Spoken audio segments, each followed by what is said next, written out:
আসসালামু আলাইকুম। জাতির উদ্দেশ্যে ডক্টর মোহাম্মদ ইউনূস যে ভাষণ দিয়েছেন এবং নির্বাচনের সময় বলেছেন যে এপ্রিলের প্রথমার্ধে যে কোনো দিন। তো এই ঘোষণার পর রাজনৈতিক অঙ্গনে পক্ষে বিপক্ষে মতভেদ আছে। আন্তর্জাতিক যারা ডোনার সংস্থা, দেশ, পশ্চিমা দেশগুলো, তারা এখনো পর্যন্ত কেউ কিছু বলেনি। তবে আশ্চর্যজনকভাবে ইউরোপীয় ইউনিয়ন সাথে সাথে কিন্তু একটা প্রতিক্রিয়া দিয়েছে।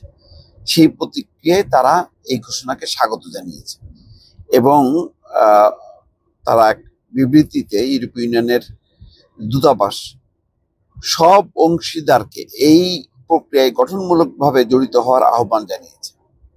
এখন সব অংশীদার বলতে কি বোঝায় সেটা ব্যাখ্যা দেয়নি। সব রাজনৈতিক দল বা বিদ্যমান রাজনৈতিক দল সেটাই সম্ভবত তারা মিন করেছে।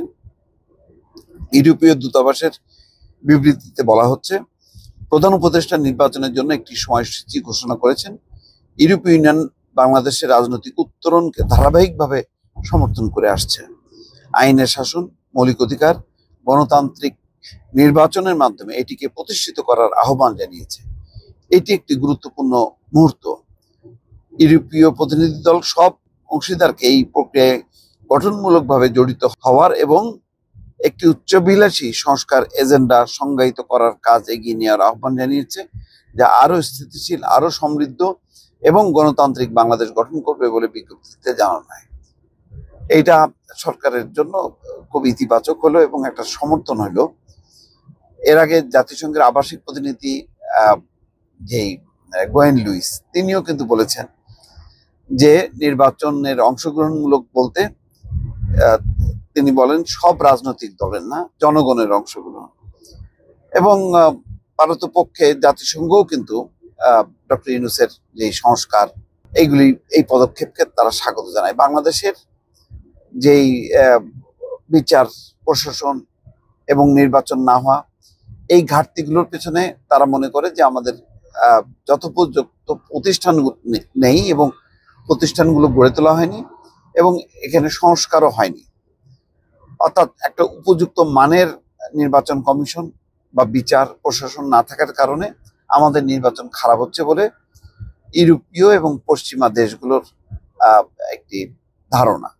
সেই ধারণা থেকে তারা বারবার সংস্কারের কথা শুনলেই তারা জোর দেয়। আর ডক্টর মোহাম্মদ ইউনূস যেহেতু বারবার বলছেন যে সংস্কারের কথা, বিচারের কথা, এবং বলছেন যে এইগুলো যদি না হয় তাহলে ভালো নির্বাচন হবে না, এই বক্তব্যকে তারা মানে আদর্শিক বা তাত্ত্বিকভাবে সাপোর্ট করেছে।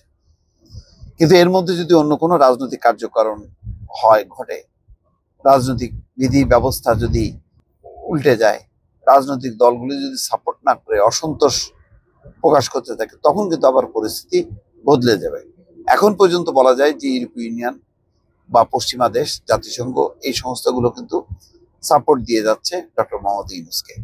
ভবিষ্যতে কি হবে সেটা বলা যাচ্ছে না। আর ইউরোপ, আমেরিকা, তারা যদি অব্যাহতভাবে সমর্থন করে এবং নির্বাচন যদি দেরিতে হয় সেটাও যদি তাদের কোনো আপত্তি না থাকে, তাহলে বিএনপি যে ডিসেম্বরের মধ্যে নির্বাচনের দাবি, সেই দাবিটা পূরণে অন্তরায় হবে বা এখানে হয়তো বিএনপির পক্ষ থেকে তখন ওই ইউরোপীয় ইউনিয়ন বা জাতিসংঘ অন্যান্য দেশগুলোর কাছেও তারাও একটা দুতিয়ালি করবে এবং তারাও হয়তো বোঝানোর চেষ্টা করবে যে নির্বাচনটা কেন দ্রুত হওয়া দরকার। তো বোঝা যাচ্ছে যে সামনে একটা টানাপোড়েন বা একটা ঠেলাঠেলি চলবে। এর মধ্য দিয়ে ডক্টর মোহাম্মদ ইউনূস কোন কোন রাজনৈতিক শক্তিকে সাথে নিয়ে এগোবেন আর কাদেরকে বর্জন করবেন, এই বিভাজনটাও আবার বিপজ্জনক হবে। দর্শক, ভালো থাকবেন। আল্লাহ হাফিজ।